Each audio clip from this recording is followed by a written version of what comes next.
Hello, everyone. Welcome back to The Inner. Today I'm joined by my friend, my brother, Paul Aryeh. Hi, Paul. Yeah. How are you? Great, Nelson. Fantastic to be here with you. It's great to have you. If you could introduce yourself to the audience and tell them a little bit about yourself. Great. So I have been on, I've been on the spiritual path for probably 40 years, and in my search for truth and enlightenment and techniques of empowerment, went to India in late 1998. Connected with Sri Kalashwar, who was a great saint, and lived in India for 14 years, where I studied, learned, had amazing experiences, met some amazing yogis, saints, and had some divine experiences. Then in 2012, I came back, established a healing and meditation center here in Los Angeles. And from this location, I actually broadcast a lot of knowledge, a lot of consulting, and a lot of seminars, webinars from this location. And then I met you, and my life has expanded as a result of that. That's awesome. Even the fact that you include me a little bit in the story. Hey man, I really was very inspired by your story. I thought it was very dramatic. It was very profound. You had some very amazing experiences, and I really, really appreciate you sharing it with me because it showed how much, how much similarity is between you and I. We were both searching or unaware, and then all of a sudden, the divine energy opened up, and it was, 6 degrees of separation, and then all of a sudden, the divine said, okay, Nelson, we're going to remove the veil and show you a bit about who you really are and who we are. And that's a very compelling story. And your life has been about unfoldment and the spiritual journey. And it's wonderful to hear. Thank you. I've had my fair deal of inspiration just from sifting through some of your content as well. Yeah, I'm in the process of really, like all of us, to market and to really kind of share the experiences, share the technique, share the insights and knowledge and whatever wisdom that we received so that it can help and benefit other people. That's awesome. So, one of the areas of your journey that you really embrace and you were looking forward to sharing with the audience today is, well, Christ, Yeshua. Yeah. Talk a little bit about how you were able to connect with Yeshua without being a Christian per se. Yeah, I mean, I can, as young as I can remember, I was always in search of the supernatural. Uh, I wasn't happy with my life. I felt that there was more. And so, like all of us, we reach out into the universe in a prayer or an intention to have the divine come into our lives. And so, I've had many masters prior to Sri Kalashwar, and all of them played a pivotal role in my meditation practice, in my ascension, so to speak, in my personal transformation. So I was really surprised that an Indian saint would talk about Jesus, you know, and as a as he explained it, you begin to understand that Jesus 2,000 years ago and what is promoted now is very different. And I began to study and understand what he did. I mean, it's a fact for most people that Jesus came to India. And he came to India because of the practices, the techniques, the deep esoteric uh, processes that he did. He meditated. He discovered profound mantras, yantras, tantra, and began to discover how to access the power and the love of Mother Divine, Shiva, and the divine souls. So um, Sri Kalashwar said you can also access the same supernatural spiritual energy that Jesus did. You just have to do the practices. You have to do the mantras. You have to do the guidelines.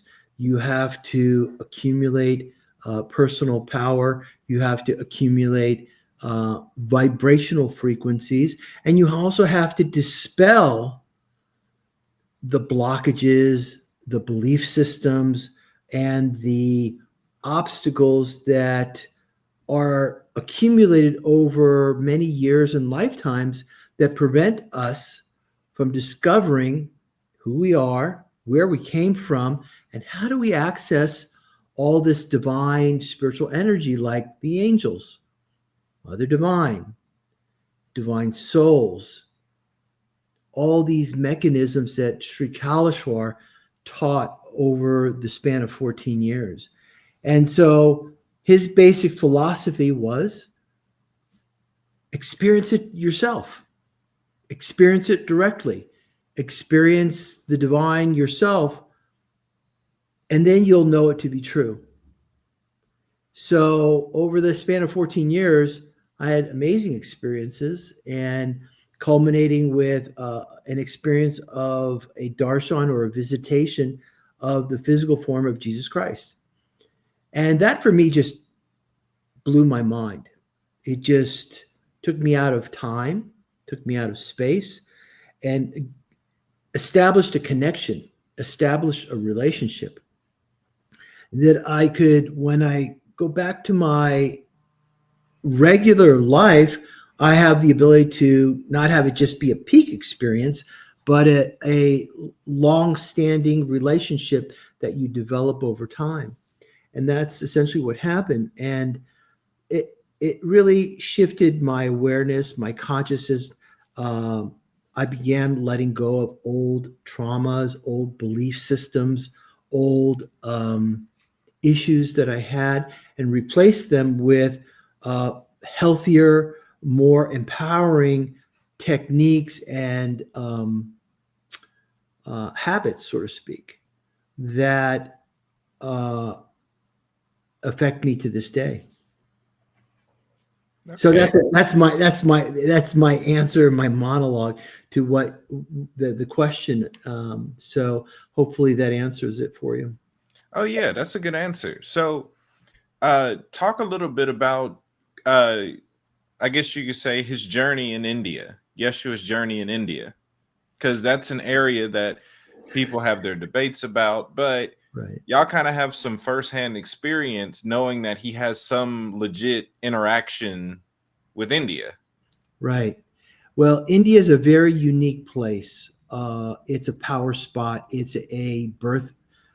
It's like a portal, really. And the reason why it's so powerful is because it accelerates the meditation process when you go to various different power spots and meet with various different saints. They all say the same thing: change your inner vibrations. When you change your inner vibrations, your soul becomes a magnet.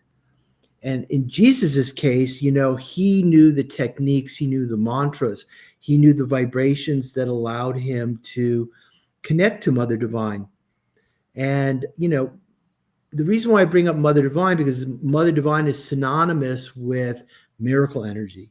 Mhm. And he, when he came to India, had his first darshan or visitation of Mother Divine in India. And that really set the tone and made a bridge between his soul, his dharma, or his destiny in that incarnation. And he knew that he had to his soul, is like a very profound uh, ball of energy, that his soul had a particular purpose in the world that would extend for thousands of years. And so to current day where we are in this timeline, you can still access the Christ energy, the consciousness, because that consciousness is linked with the nature. It's linked with the fabric of this creation. And he was able to go beyond the illusions of this creation and access the power and the love, both. And the rest really speaks for itself. He was able to do miracles. He was able to heal. He was able to um, transcend time. He had the ability to empower on a cellular and a soul level his disciples that reached out to him. Mm-hmm. So the Indian techniques are very similar to what Jesus did. Jesus was able to go into a state of they call it samadhi, which is where his soul actually leaves the body, and the body actually remains inhabited, but no life force to it. So, as an example, he was able to heal the blind. He was able to raise the dead. He was able to walk on water. He was able to cast out demons and evil spirits. And a lot of these techniques are written in very mystical Indian scriptures. And you can see many Indian saints be able to perform the same miracles because they have the access to the mother's energy, but also Shiva's energy as well, because you have to understand that the divine path is both divine masculine and divine feminine. You can't separate both. And when you understand that mechanism, then you're able to master the miracle energy. That's awesome. So you mentioned having your own face-to-face encounters with him. How would you say that your life has been changed since that moment? What have been some of the byproduct or some of the results of having those types of experiences? I got rid of the things in my life that were unnecessary, burdensome. Uh, got rid of my anger, got rid of my unworthiness, got rid of my envy of other people. I began to focus more within for my sense of happiness and fulfillment, and less on the external circumstances. Much happier means more peaceful. When you're more peaceful, you don't have you don't allow the disturbances to affect you. You have control over whether or not you want to engage with people that are negative, and how to do that. Um, I would say that I'm a lot more peaceful. I mean, it's, obviously there's always disturbances out in the world. There's always circumstances that try to trigger an emotional reaction. And, I see it exactly as that. It's just an external disturbance that I don't have to buy into or to engage or to allow it to affect my inner energy. And so that's really one level of mastery, um, and I think that that's really important, because if you're not happy, Nelson, how do you expect to connect to angels? How do you expect to connect to Mother Divine? How do you expect to connect to a divine soul if your inner vibrations is disturbed? Yeah. So, with a lot of clients, a lot of students that I work with, you know, it's about learning how to purge out those disturbances in your life, live or come from a place of inner peace and love. I would say the capacity to love has increased dramatically.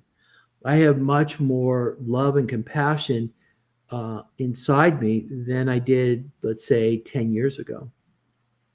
And that really translates in my interactions and the quality of experience with people. I'm a lot lighter, and so that resonates with other people. They go like, "Why are you so like happy?"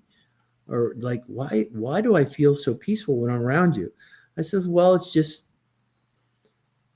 better to be a positive influence on other people rather than spewing out my negative uh, mindset to other people, you know and that just came naturally. You make a choice. It, the choice is, in every circumstance, you can go in a positive direction or you can go in a negative direction. You have that choice. You can manage your energy in such a way that you can see it very clearly. Okay, if somebody comes to me and they're upset or they're depressed or they're angry like that, I think to myself, it's like, okay, this person's having a really difficult time. How can I support them into seeing or to get beyond their emotional distraughtness and to see what's possible? That's powerful. Yeah, that's amazing. It's very similar. That's a very similar answer I would give if someone were to ask me the same question. Because every time you encounter Elohim on that level, those face to face, those direct interactions, you pick up more of their characteristics. So I too, like, I became more peaceful. I became more compassionate. I became more patient. Just because that is the impartation giving by their interaction at the very least. These last few weeks, I've been more than usual taking more and more people into the heavens, and that's part of their breakthrough, is that they let go of their feeling of unworthiness, that they're not good enough, that they don't have a destiny, they don't have an identity, they're not good enough to have that type of experience. It all falls away once you stand face to face with them. So yeah, I couldn't agree more. I guess if we were to segue slightly, um, you mentioned how mother is kind of the channel to miracle energy. Talk a little bit about the miracle energy, some of the processes that even you had to undergo in order to tap into some of the power that you carry, and yeah, maybe a few stories, some of the things that you got to experience. You were one of the closest people, if not the closest person, to Kalishwar when he was active. Yeah, I mean, from the time that I met him, which was in late 1997 in Northern California, I saw that his capacity to manifest or to connect to the miracle source of the miracle energy and to be able to demonstrate miracles like reaching into uh, a fire pit with coals that are burning and picking it up, a burning ember, and holding it in his hand and working with it, and then manifesting like a jewel or a necklace or a Shiva lingam, and then look at his hand, and his hand was completely healed of any type of burns or any scars that were there. Another time I began at the same retreat. He was able to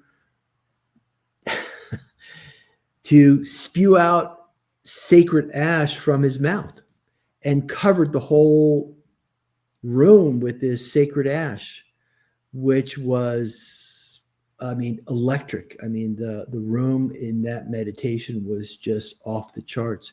We got transported to some place that was so amazingly powerful. I'll never forget it. And so it were these small experiences of miracles that opened uh, the window of what was possible as a human being, that we as human beings, we can access the source of miracles, which is really the Mother Divine's energy, which is the energy contained in the nature, and channeling it, and to be able to be a magnet for the mother, even though she's infinite and boundless, you can pull on that energy of Mother Divine and have a relationship with her, and to be able to use her energy to help transform poison to nectar. Because really, that's what it's about. It's not about entertaining through the miracles. Even Swami Kalshwar and all the saints say the same thing. Don't get fixated on the miracle. Go to the source of the miracles. That is what we want. It's about accessing the mother to receive her blessings, so that you can be an instrument in the world for that energy to help uplift other people. That's the way saints operate. It's not about them, but they're a vehicle for the energy between the Divine Father, which is consciousness, which is pure love, and Mother Divine, which is the manifestation of that energy of her power contained in nature, and that can be used to open the heart, heal trauma, transform blockages, to allow the heart to open and be willing to receive and to give in the world. So these are some of the experiences that I began to understand. Swami Kalshwar, he was a real miracle worker, but he didn't really talk a lot, but he gave a lot of knowledge. He gave tremendous amount of techniques and information. That's how we began to understand, well, how did Jesus operate in the world? And what was his limitations? And what was his relationship with Mother Divine like? The mother is the embodiment of the duality of the world, but behind that is tremendous power. And so when you access that, you have to be steadfast in consciousness to be able to wield that energy, and to be able to help other people come out of pain, suffering, illusion, karmas, the whole bit that separates them from their own divinity. Because really, that's what it's about. It's about human beings recognizing that Elohim, God, Brahma consciousness is within. We are just mirrors for that consciousness. So, these experiences I began to understand them. I would say my experience of darshan of Jesus was profoundly pivotal. Same thing with darshan of Mother Divine. She was amazing. She was the most beautiful form of energy. She was in physical form, in a classical Durga, Mahakali form, but it was a familiarity. It was like, oh my God, I know her. We have a relationship, and she confirmed it, and ever since then, I've never had fear. It was as if when you come in contact with that energy, you don't have fear anymore, because God exists, and God protects you, and God's energy is aware of you. And so it's a constant practice. You hear about it with like saints like Ramakrishna Paramahamsa, who had darshans of Mother Divine every night. And so, his relationship was, he had a yearning, and it manifested eventually, and he developed that relationship over time. So, I had many miracle experiences where, I understood life and death firsthand. We did processes where Sri Kalshwar would show us that it's even possible to take a dead animal and bring it back to life. How do you do that? Well, it takes a deep understanding and awareness of that death is an illusion, one part, Just think about it. When our soul leaves the body, it's just a body. But what happens after that? You know? So he showed us that, okay, so this animal is dead. I can show you that that particular animal had a soul. Let's put that soul back into the body it came in. So you can see that the soul can regenerate. The soul is immortal. The soul is eternal. And then understand that it's God's energy through the soul that enlivens each and every one of us. That's amazing. So, what would you say that the regiment or some of the training looked like? You spent, I want to say, like around a decade going through rigorous training. What did some of that look like to be able to develop in that capacity? A lot of meditation. You're given a mantra. Let's say the five elements is the foundation of Swami Kalashwar's work because it is the building blocks of this creation. And it also links us to other forms of the creation like angels or even Mother Divine. So, like every athlete, if they want to compete, they can compete in local level or national level or international by the Olympics.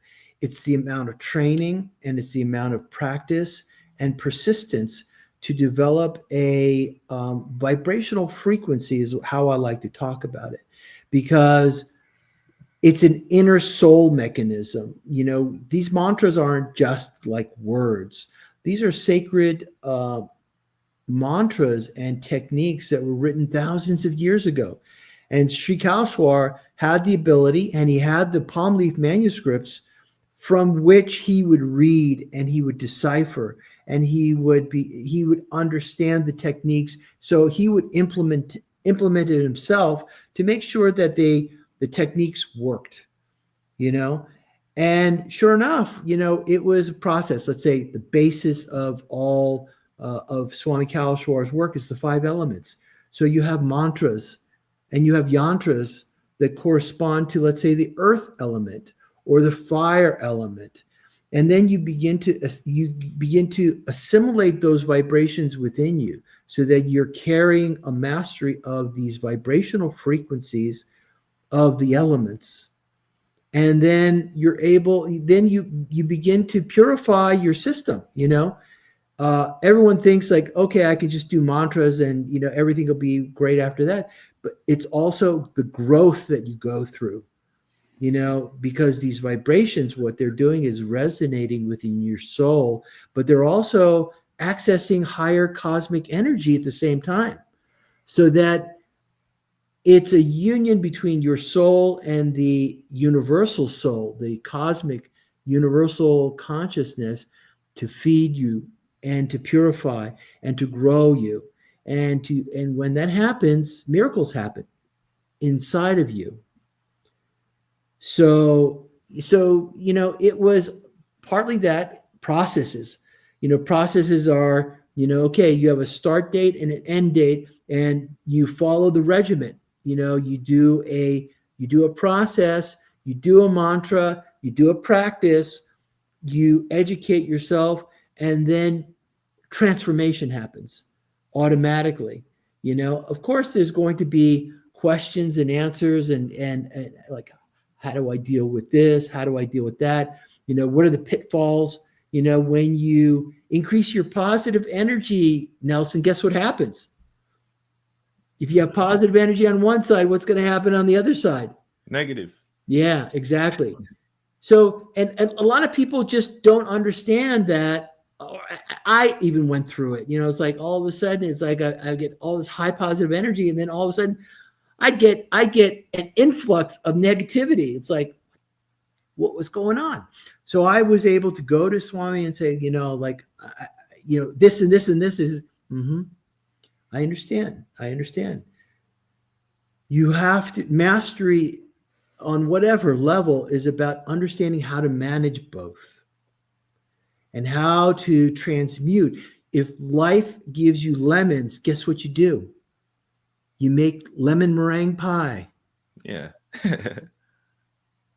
So it's that process of maturation and learning that happens on the spiritual path.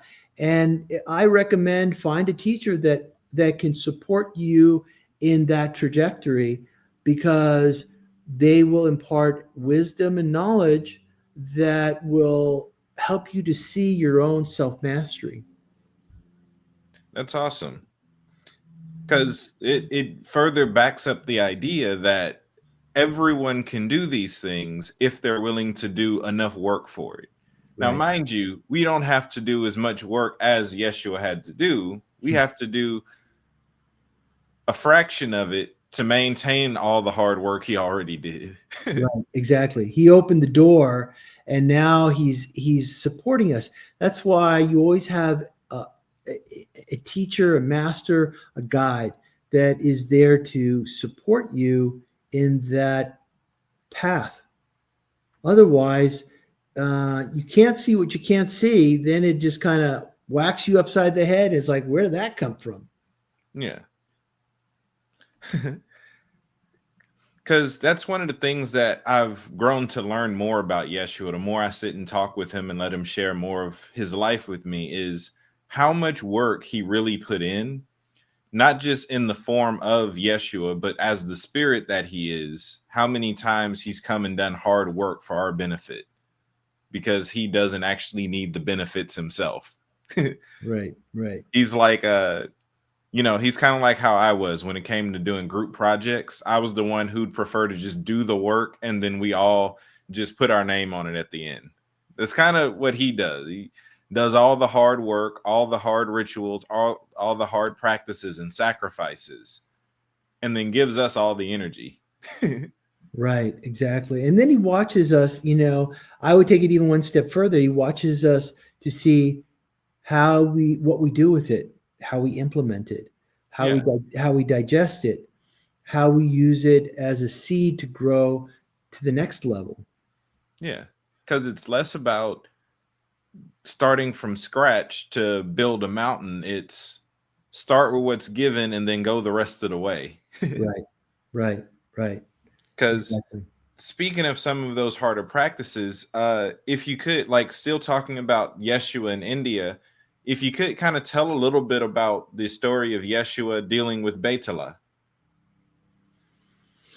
Yeah, that was one of his tests that he did, where he was there, and in order to complete a process which was to connect to Betela, and Betela is like the guardian or the gatekeeper, so to speak, to access certain abilities and certain practices.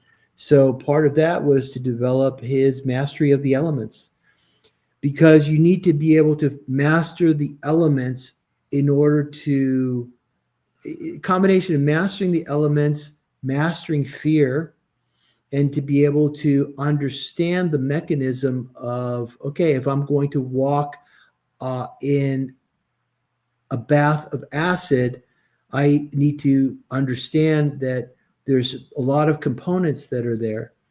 And he was able to do that because vibrationally, he was repeating a process of a mantra.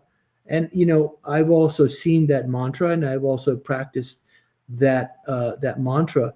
And then you get the result, and you get the benefit of that particular practice. Because Betala he's a very powerful, I want to say angel, but he's part of the creation. Before you get to Shiva or Shakti, you have to go through the guards that look after that particular form of the deity. So it's a natural thing. In fact, Swami Kalsra used to say that Jesus came back after the crucifixion to India. Why? Because he wanted to research on Shiva, that consciousness, to understand the nature of this creation further. I mean, he incarnated for the first time on this planet because the rishis put together his soul so that he can come in and to help the planet evolve and to mature and to elevate and to wash out the karmic imprint that many, many, many people had to go through. I mean, that's the role of a saint. In one part, they have to help the students to remove their karmic imprint and to accelerate the process of purification so that you can go to heaven, so to speak, and to access that divine energy. Mm-hmm. Wow. So yeah, the work of a savior. Like when I hear like the cleansing of like the of the karmas, it's almost like janitor work. The washing of the feet, right? The imprint that you've left on an energetic level being cleared away. Right, right. And that's not so easy. It's not that someone is doing it for you, but someone is helping guide you to understand that you've incarnated in this lifetime. Why? Because there's certain lessons, certain experiences, and certain past life karmas that you have to go through. Now, if you're lucky, you'll have a path that will help you move quicker and less effective, less impact on your life, and then engage so that you can grow. Once you've learned the lesson, once you've gone through that purification, then life has a different perspective. You see what's possible, and you're not as influenced by the negative impact of your karmic past as you once were. Because karmas come back and we make the same mistake again. If somebody does something, and you act with revenge and anger, you're just going to come back again to experience that until you say, okay, I'm really pissed off. I'm angry. Okay, I'm going to choose a different outcome.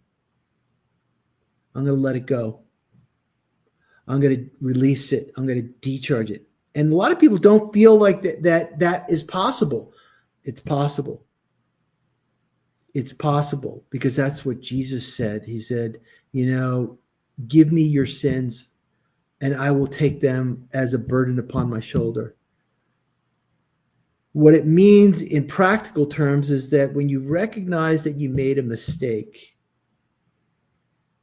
it's our job to reach out to the divine and say, listen, I'm depressed. I'm sad. I'm angry. I want to fight back. I want to take revenge on my brother. And I don't know what to do with these emotions, because then the emotions have you in their control, because those are the negative tendencies of the lower chakras that dominate us in this world, right, Nelson? I mean, look at society. Society is designed through the media to perpetuate your desires and emotions and negative tendencies, to pursue those and to express those and to vomit it out on other people and other circumstances, rather than saying, okay, I've been on this hamster wheel most of my life. How do I get out of it? How do I disengage the karmic cycle? Once you recognize that, Nelson, you've taken the first step to empowering yourself and to choose a different alternative. No longer are you a victim. Our society perpetuates us as victims rather than empowering us to be masters. Yeah. That's the role of spirituality. To have you recognize, because without awareness, there's nothing. Without higher consciousness, you're just another animal. Just action to reaction, action to reaction. Someone does something to hurt me, I take revenge and throw the anger back on that person. And then it just starts that whole cycle all over again. So spirituality, Christ consciousness is about recognizing that, okay, you're having these experiences, release it, decharge it, let it go. Imagine that, because the problem in today's society, people don't know what to do with their negative emotions. Mm-hmm. They transfer it to other people, other circumstances, other situations, but they've never taught you how to hold, Dissolve it. dissolve it, let it go. That's the miracle of decharging. The other aspect of it is forgiveness. Okay, someone did something that wronged me, doesn't feel good. I acknowledge that, but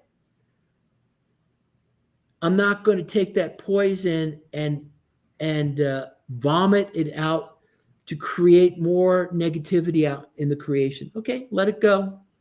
Release it. To forgive is divine. But to get to that place takes practice, takes Yeah. patience, takes increasing your vulnerability and increasing your personal soul capacity so that you can purge out those circumstances from the past and to be able to better handle your response for the future. Make sense? Yeah. Like you said, most people aren't taught to discharge. They're taught to either return the energy or to hold it in. Hold, yeah, and both of them damage. Yeah. The one that when we hold stuff in, when we hold in that negativity, it eats at us, and it chips away at our vitality and our expression of joy and happiness because we don't know what to do with it. We don't have the knowledge of how we can let it go by embracing the power of the elements. Yeah. And that's what I try to teach a lot of my clients, a lot of my students. You have that power. Practice it. You'll see it for yourself. Yeah. Because there's ways to, and I could say one of people's fears regarding forgiveness is that justice is never served in certain instances, that the wrong will never be put into right standing. Truthfully, if you learn how to discharge, you learn how to forgive, there's ways to be proactive without being detrimental or self-destructive in that flow. Yeah, and doesn't mean that you're not going to be smart. Yeah. Obviously somebody's going to want to punch you. It's like, I can see that this is going to be this is going to have a negative outcome. I have the choice. I have the consciousness and the experience and wisdom. I'm going to walk away. Yeah. It's like, this is not me. This is somebody else, and they're having a difficult day. And yes, you want to be a beacon of light for other people, but at the same time, you don't want to be a butcher block for someone else's, lack of discernment and discrimination. Yeah. Big difference. Big difference. Yeah. I used to joke about something along those lines years ago where people are like, well, do you turn the other cheek or do you fight back? I'm like, well, there's this third option called dodge the punch. You Yeah, can move out exactly. the way. Yeah, exactly. Back when I used to do martial arts, I specialized a bit in moving out of the way, just not getting hit. That's what made Muhammad Ali so great, is that he knew how to move out of the way. Yeah, exactly. So, when my experience is that when you are able to release that, it's very freeing. It's like literally physically, it's very freeing. And whenever I have bad days, and I tend to take on a lot more than I want, and I recognize that, and so I know, I can use the power of a shower, so to speak, to release out the illusions of the day, of a circumstance, of a situation. I've got so many, I've got, every month, full moon and new moon, we have like fire ceremonies, meditation ceremonies. And that for me is one of the most powerful releases, to be able to sit in front at a fire pit and to release out all the poison into the fire, and to really renew my energy. And because the fire has the power to destroy. You want it to destroy the poison, want it to destroy the negativity, but at the same time, the fire is like the sun. It's a reflection of the sun. It also has the power to nurture and to vibrationally empower people with positive vibrations. And these are some of the tools that I teach people. And morning meditations with the sunrise is like connecting to the fire element in the form of the sun, is another technique that I share with people as well. That's awesome. Because you're starting to talk about integrating the five elements into regular life, like using a shower or a bath as a way to reset your energy in a day. People Exactly. miss out on the fact that every time you shower, every time you bathe, it's not just so that you can smell good and go out fresh physically, but it's an energy Yeah. recharge. Yeah. That is in itself a mini water baptism that we kind of encounter daily and don't get the full benefit of. Yep. Sitting around fire, engaging fire. Earth is one of them specifically that deals with the discharging of energy.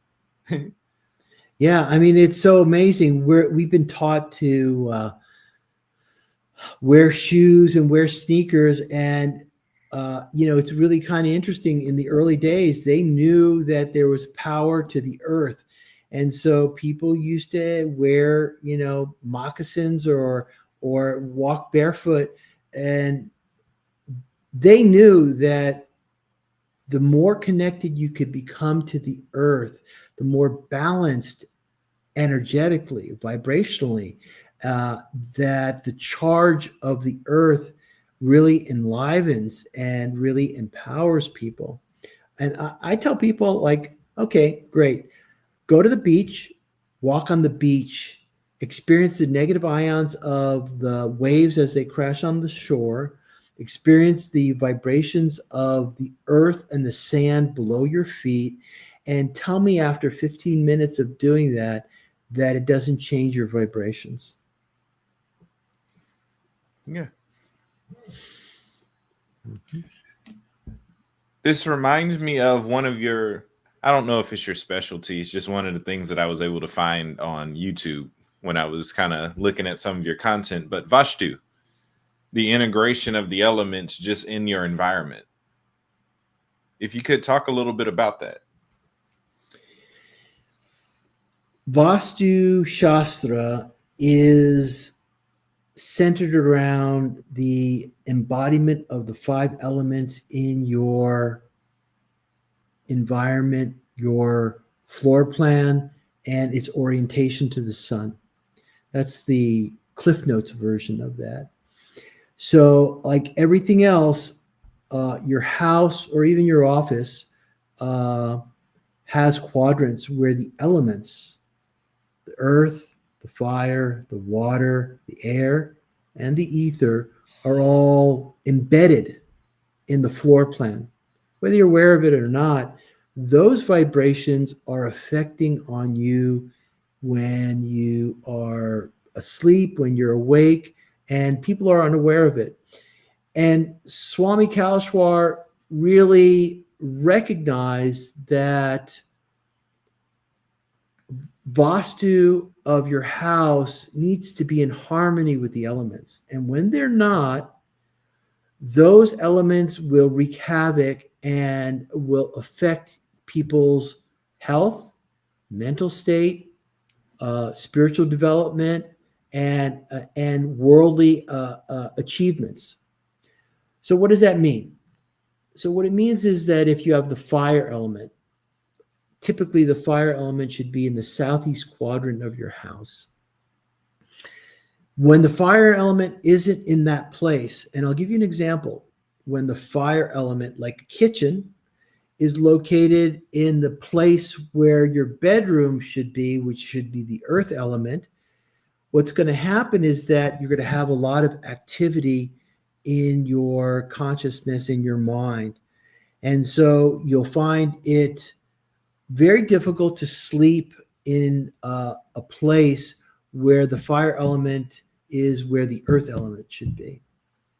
So, in addition to that, it also will affect your relationships with people, your irritability in an environment like that. And another example would be where the fire element is located in the northeast, which is where the water element should be.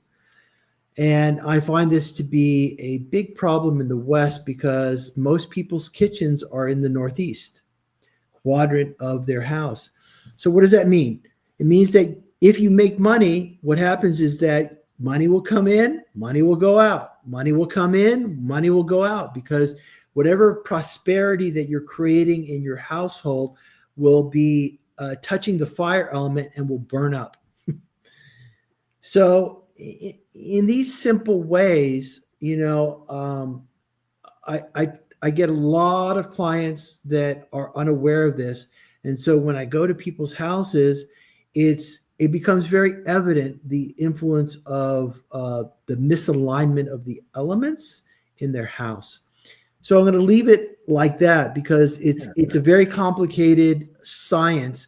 I was one of maybe 10 people that were certified to be able to teach these principles, and I also was instrumental, along with several other people, to help put together the Vastu book that he wrote. And it's pretty thorough, and it's pretty complete, but it's very, it's a little bit complicated. So that's my simple version of that. But I have to tell you that when you find a place, or if you build a place, or you find certain things which are positive to Vastu, oh my God, it's like opening up the spigot. All of a sudden, all this prosperity and well-being will just automatically start to flow in your life, and you won't even know it. But I mean, I tested it myself. Virtually 90% of the aspects of the center in my house, and I live in a half an acre in the San Fernando Valley. Prosperity just kind of flows. It just happens, and there's a lot of harmony and peace of mind when you're in a good Vastu location. If anybody wants to reach out to me, I'm sure we'll have the links and we'll be able to connect with me. And it's pretty simple. It's pretty straightforward. I can look at a floor plan within 10, 15 minutes and figure out what are the disturbances that are influencing people. Yeah. So I invite people to do that. That's amazing, because one of the things that you learn about once you start paying attention to energy is how much things are just in disarray that we were comfortable with before we knew it. Like, some people have an awakening on a certain level and they're like, oh no, all the food is bad that we love. Right. Other people look a bit deeper. We're like, oh, the energy involving the food is all wrong. Right. Where you grow your food, or just where you live. What colors are you wearing? What metals are you using? What wood? What materials? And when you start to deal with things on an energy level, you kind of hack into the game. Right. Right. It's like, oh, I don't actually need to go chase money if I just build my house right. Right. Exactly. I mean, you have to do some practical stuff, but what you're talking about, Nelson, this is a really great point, is intuition. Mm-hmm. The question is, when you become more sensitive and you become sensitive to vibrations, right?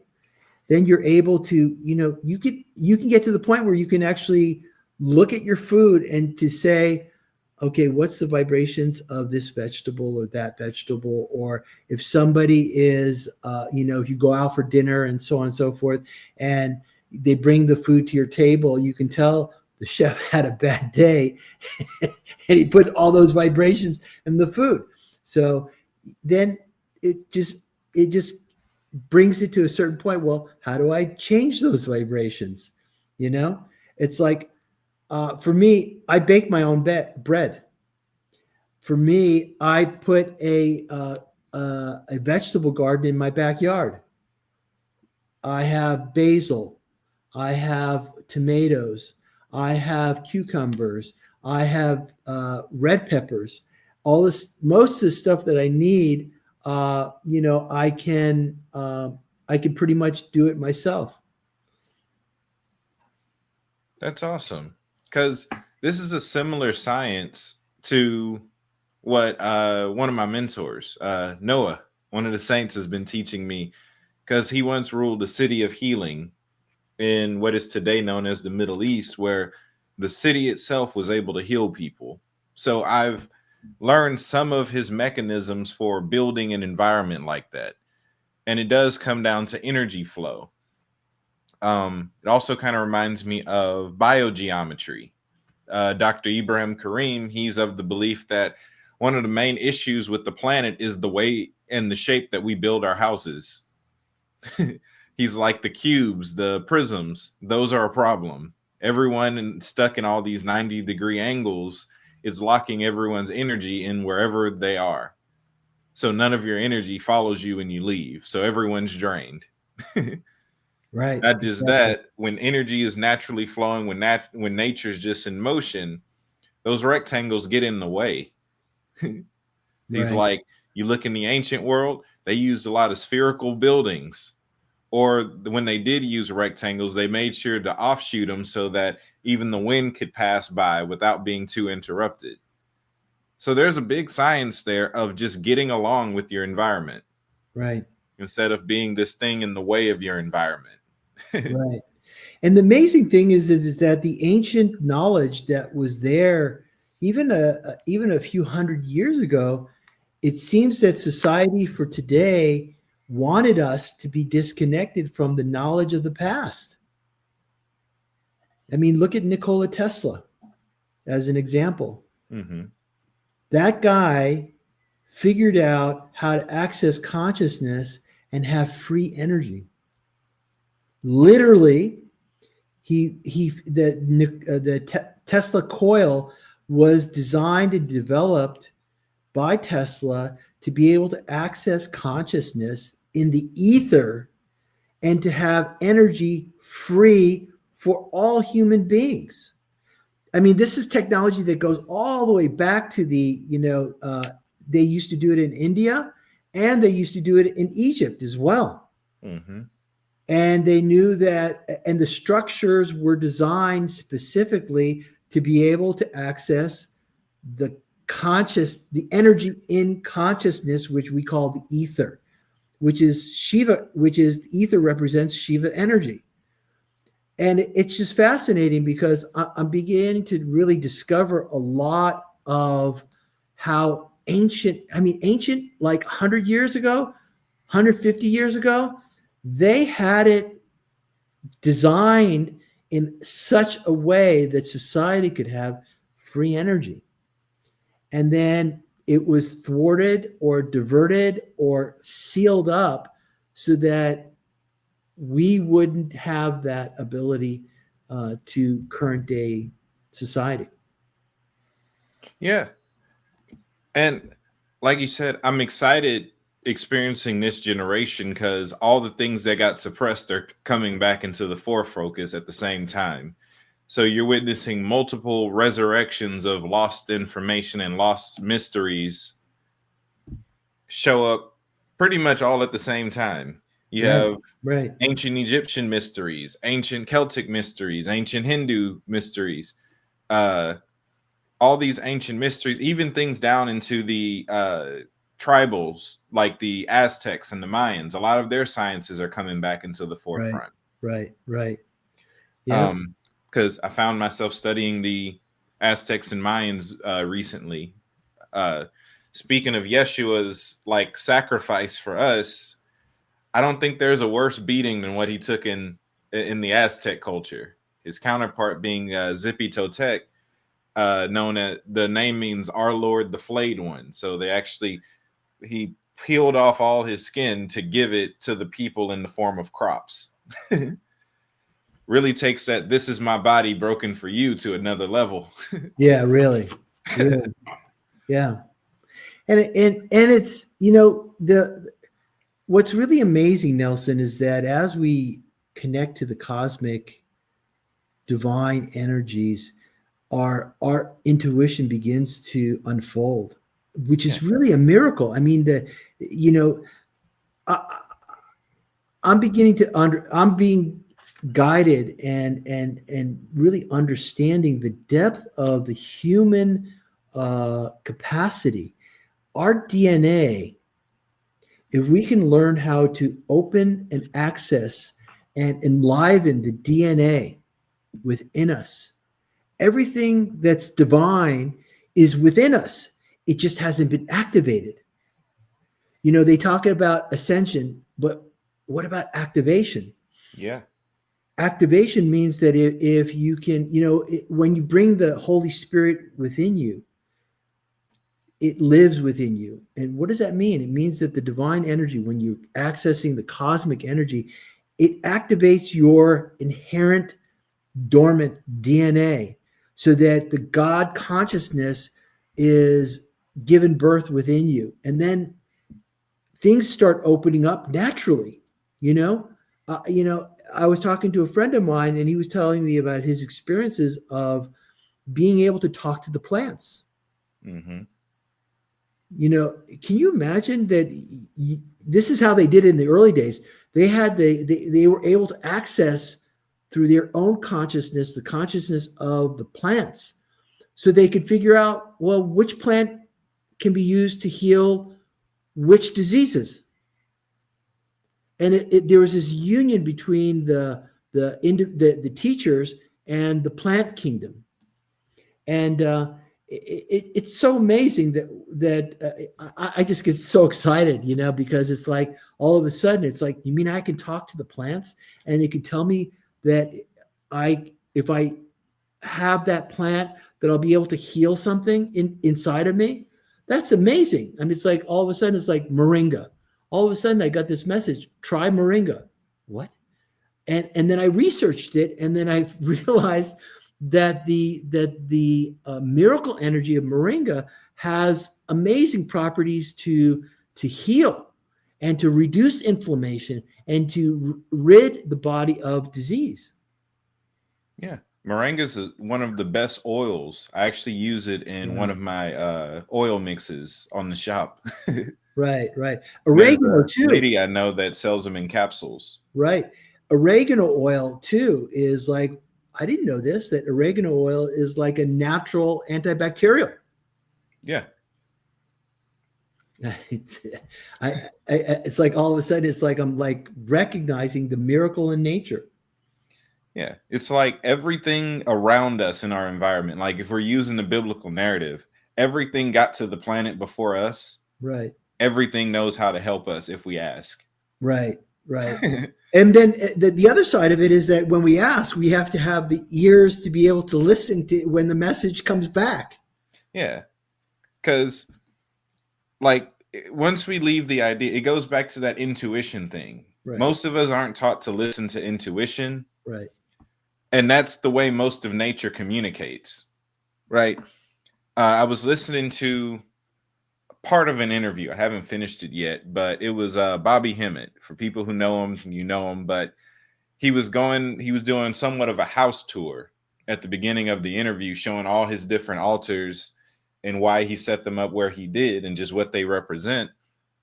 And he asked the guy asked him a question. He's like, how come you have that statue in the front and this one way in the back? And how come that one's just a poster? He's like, that's where it wanted to be.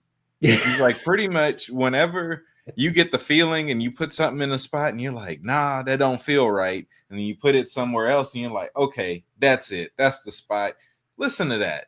He's like, that's God speaking to you. That's right. The energy that you're connecting to, telling you the best place for you to benefit from it. Right. So I start to see that same reality in everything. It's like, listen a lot more. You find out that a lot of mysticism is just having a lot of conversations. Right. And, the interesting thing is that, I talk a lot about this, about you're connecting to the supernatural cosmic knowledge, the Akashic records, and the source of knowledge. And, I tell people, okay, because it's one of those issues that everyone really thinks that Google and AI and this whole nother thing is like, I can get all my answers, through the technology. And I try to tell people, like, if you go down that route, I'm all for using technology. I mean, we're using it right now. But when you give 100% of your knowledge source to a computer and to quote unquote artificial intelligence, what does that tell you?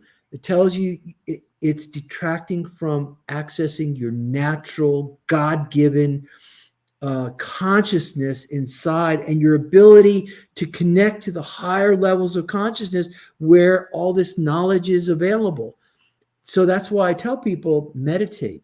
If you meditate, you'll be amazed about how much true knowledge is available to your soul and your inner consciousness.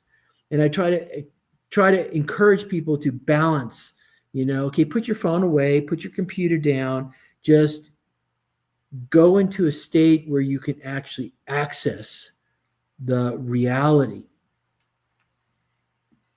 So I have two more topics I want to touch on before we close out. Uh, Datatreya. Talk a little bit about Datatreya and the Datatreya consciousness. Right. So Data is, the lineage of Sri Kalashwar is the Dattatreya lineage. And you have to really understand that, his guru was Shirdi Sai Baba, and he was an incarnation of Dattatreya. So what does that mean? Datta is the incarnation of three deities, but you think of it in terms of three energies: the generator, operator, destroyer, because that's the cycle of creation. And if you really understand a Datta character, they're constantly working with the elements and the gunas, with the people to cycle through their karmic imprint and their where they're stuck. So you're either generating, which is creating, operating, which is, you're maintaining the existence on this 5D, this 3D planet, and the five elements contained in it, or you're destroying. Because destroying, destroying has a negative connotation in the West, but really you can't create until you're actually able to destroy something. And so there's always this constant cycle of creation happening. So obviously, the generator is Brahma, which is Brahma consciousness. The operator is Vishnu, which is the the person who really helps with the material aspect of this particular creation, and the destroyer, which is Shiva. And when you think of destroying, it's destroying the darkness, destroying the belief systems, the concepts, the negativity, the obstacles. So you need to destroy in order to usher in a new energy or a new set of consciousness. I'll give you an example. If you think of God as only a very strict way of doing things, religion is really good at dogmatic belief systems and ways of approaching God, when it's really not that difficult. God is the embodiment of supernatural cosmic consciousness and love. So I get a lot of people that have they struggle with connecting to God through their religion. So, you need to be able to somewhat dismantle your belief system of the way God is, because it acts as a deterrent. It acts like a barrier or an obstacle for really the divine energy to come in. So, like you, Nelson, you reached a certain point in time where you God just kind of flowed in because you went through a period of destruction in your life, right? Yep. Pretty much that was the precursor. That was the result of me losing everything Right, internally. right. Right. But you see that had to happen in order for something divine to enter into your life. And so that mechanism of generator, operator, destroyer, when you're dealing with an avatar who has a physical body, being in the presence of that energy can be a little bit uncomfortable.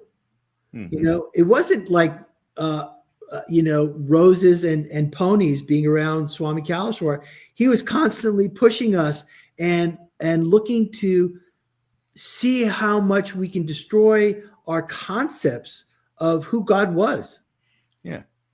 And our belief systems, because we would constantly challenge him, and he would really kind of, but he knew how to, when I first came to India, it was really amazing, because I remember so vividly when I was sleeping in the temple one night, and I came to this this this revelation that I was really unhappy, and I started sobbing and crying and releasing out this depression of that was inside me for years. And once I purged it, and once it was really dissolved and destroyed and left my heart, I felt this lightness. I felt this dark night of the soul had been released and destroyed. And then what happened is that I started having experiences of divine energy. I began to experience miracle energy around me and in processes and so on and so forth. And I became inspired, because, oh my God, there's so much possibility in my life. I have to really seek this thing through. And so that's what really allowed me to stay 14 years in India. And it really allowed me to go through that process of destruction and dismantling of my life. It was more my belief system of what I thought spirituality was like. And it was difficult and it was painful. I mean, it's this is where most people will just run away. Yep. They go back into the familiar. Yeah, exactly. But if you have real faith in something you can't really see or touch with your senses, and you're patient enough, you can pass through that dark night of the soul and know that there is a divine energy that's helping in that transition. Then you'll see miracles in your life. Yeah. One of the greatest things that I ever did was I reached a point of disappointment back in 2020. For everyone else, 2020 was a rough year. I love 2020 because at the beginning of it, I went through a restart where I sat down with myself and I realized that there were things that I was sharing as divine truth that I never got from the divine. There were things that I had gotten from other teachers that I respected, things that I had learned as a kid. And I'm like, I've been saying this is true without ever asking God if this is true. Let me start over. So I threw away everything that I believed, except for the things that I had heard Elohim share with me directly. So I've kind of been relearning everything since then. The refusal to know what you don't know. Right. It's So scary. that way it It's just opened scary. me up to be able to learn everything. So the first time I went through learning all these different cultures, I did so as a dogmatic Christian who was trying to disprove all the other religions. So I Right. missed all the beauty that was actually there. Right. I'm Right. in the middle of going through that. I've been in that process for like 2 years now of relearning all the different cultures. I'm like, oh, yeah, I wasn't looking for the similarities the first time. This is pretty obvious once you start to look Right. at it and let Right. it speak to you for itself. Right. But at least you had the awareness that that's what you were doing. You were approaching a new system from a belief system that you're trying to prove be right. Yeah. So I'm not in the factions anymore. That means I get to be everyone's mutual friend. It's That's like I don't America, have a faction that I'm trying to prove is the best one. I'm not necessarily trying to tear yours down. right? So I get to be everyone's mutual friend. Right. So the other thing I wanted your expertise on a bit is mala. What could you say the importance of different mala are? Um, Malas are really they're like a power object, really. Once they you use a mala when you're meditating because you're repeating mantras, but at the same time as you're using it to count, like 108 is usually the number of a particular bead that you wear around your neck. It's also receiving vibrations that you're using in your process. So with all students I work with, I give them either a lotus mala or a rudraksha mala because it holds vibrations, right? Exactly. See, there you go. Because they hold vibrations. Because just think of a lotus mala. These are seeds that come from a plant, which is a lotus plant that's in the middle of a pond that's filled with mud, but yet gives a beautiful, like, flower on the top. So there's a lot of symbolism to that. Same thing with the rudraksha mala. It comes from the plant of a rudraksha tree. And they say that it's symbolic of a seed that Shiva, the creator, likes. And really what my experience is that they're very high vibrational um, objects. And so you can use these malas to help maintain a protection circle and also keep your vibrations at a high level as well, naturally, with the help of these beats. Mhm. And then there's the Vajranti that I usually wear. What Mhm. can you tell me about this one? What's it made out? It's a quartzite. It's seeds. What's the name of the seed again? I think it's Vajranti. Actually, I don't know anything about it. Okay. So I guess my next question would be, what mala would you say is closer tuned to Brahma's energy specifically? I know they usually say the Rudrakshas are closer in association with Shiva in general, and the lotus more so with Lakshmi. These more so in associated with Vishnu.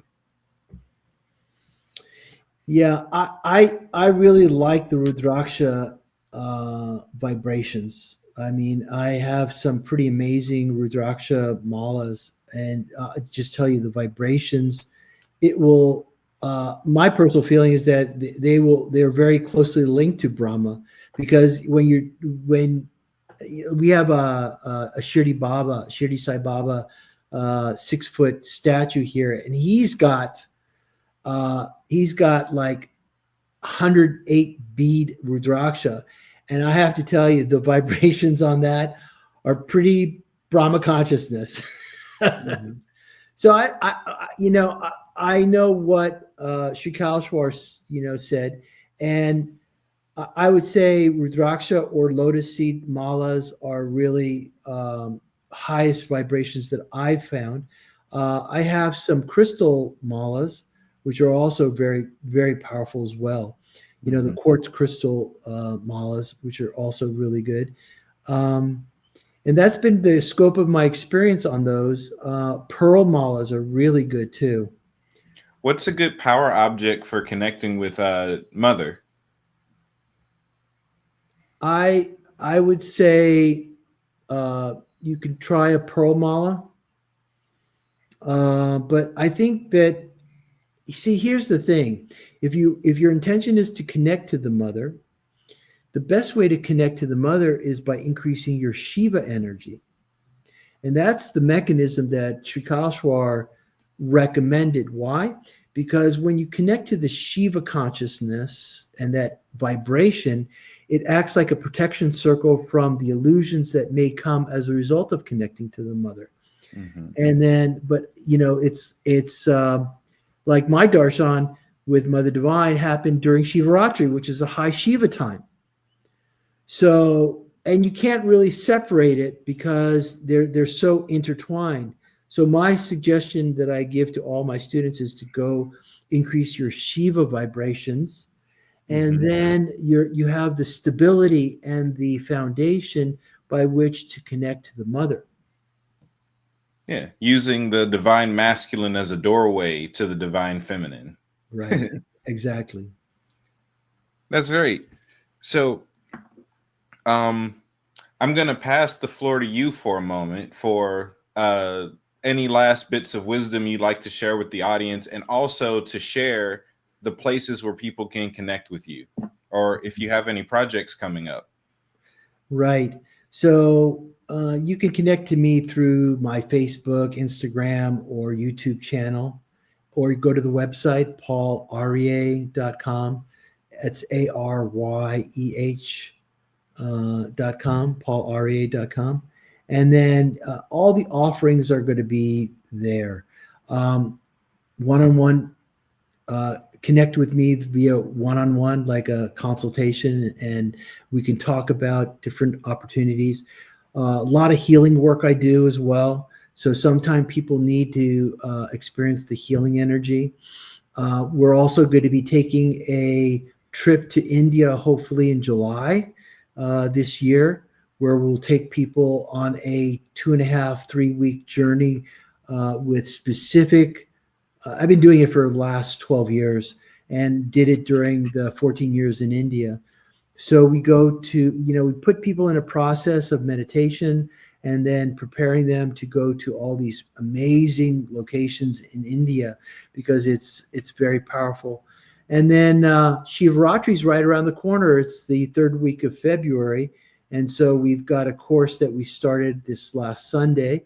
We're going to start offering more like one-time webinars and seminars coming up in the next couple months after February, so that people can participate in healing or take a womb chakra course. We didn't even talk about that, but the womb chakra course or the 5 elements course or a healing course, we're going to be offering in March and April, and you can be tuned. You can just get on our mailing list by going to the website and registering your email, and then that way you'll get updates on everything that's happening. So that's the best way.